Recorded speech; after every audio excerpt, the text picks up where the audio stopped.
আবারও সেই ঐতিহাসিক ইডেন গার্ডেন্স, আবারও এক রোমাঞ্চকর ক্রিকেট যুদ্ধের হাতছানি। আগামী 1 মার্চ কলকাতা তিলোত্তমা সাক্ষী হতে চলেছে এক মহাকাব্যিক লড়াইয়ের, যেখানে একদিকে থাকবে সূর্যকুমার বুমরা টিম ইন্ডিয়া আর অন্যদিকে রবমেন পাওয়ালের বিধ্বংসী ক্যারিবিয়ান পাওয়ার। সুপার 8 পর্বে দুই দলই দক্ষিণ আফ্রিকার কাছে হেরেছে, কিন্তু দুই দলই একটি করে ম্যাচ জিতে টুর্নামেন্টে টিকে রয়েছে। ভারতের জন্য লড়াইটা যতটা শ্রেষ্ঠত্বের, ওয়েস্ট ইন্ডিজের জন্য ততটাই প্রত্যাবর্তনের।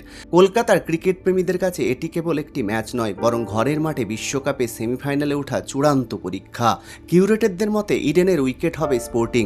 শুরুতে পেসাররা সুবিধা পেলেও ম্যাচ গড়ানোর সাথে সাথে বরুণ ও অক্ষর প্যাটেলের স্পিন ঘূর্ণি বিপাকে ফেলতে পারে হেটমায়ারদের।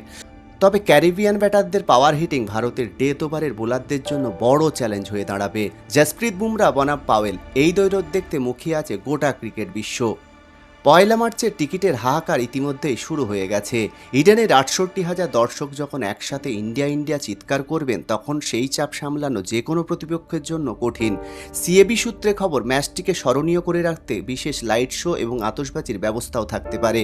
পরিসংখ্যান বলছে ইডেনে ভারত ও ওয়েস্ট ইন্ডিজের লড়াই বরাবরই হাড্ডাহাড্ডি হয়। তবে সাম্প্রতিক টি-20 ফরম্যাটে ভারতের পাল্লা কিছুটা ভারী থাকলেও ওয়েস্ট ইন্ডিজ যে কোনো দিন যে কোনো অঘটন ঘটাতে ওস্তাদ। ফেব্রুয়ারির বিদায়বেলা আর মার্চের শুরু, বসন্তের এই আমেজ। ইডেনের গ্যালারি এখন শুধু একটা কথাই বলছে, জিতবে কিন্তু টিম ইন্ডিয়ায়।